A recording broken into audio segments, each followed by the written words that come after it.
আসসালামু আলাইকুম। অনেকে অনেকে হচ্ছে ড্রাগন ফল দেখছেন, কিন্তু ড্রাগন ফুল দেখেন নাই। মাশাআল্লাহ, কি সুন্দর দেখেন, ভিতরটা দেখেন কত সুন্দর। আর এইটা কিন্তু হচ্ছে কলাপাড়া থানার ভিতরে, এই যে কলাপাড়া থানার ভিতরে অসংখ্য অসংখ্য ড্রাগন ফুল আসলে ফুটছে, মানে ফল হয়েছে।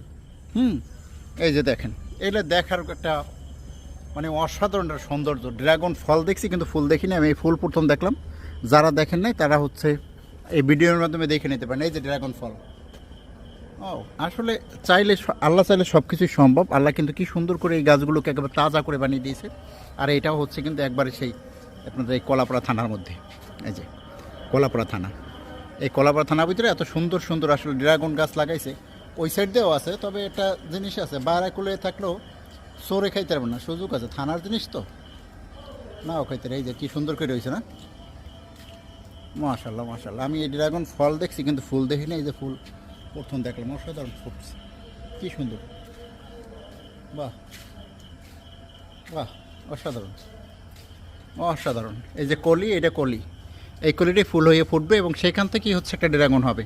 প্রত্যেকটা ডালে একটা ড্রাগন হবে, যেমন এটা একটা ড্রাগন হবে। অসাধারণ অসাধারণ, বাহ। অসংখ্য ধন্যবাদ কলাপাড়া থানা পুলিশদের, যারা হচ্ছে এটির যত্নাদি করতেছে এবং হচ্ছে এত সুন্দরভাবে ড্রাগন ফলাইতেছে। ভিডিওটা যদি ভালো লাগে অবশ্যই শেয়ার করে দেবেন। সবাই ভালো থাকবেন। আসসালামু আলাইকুম।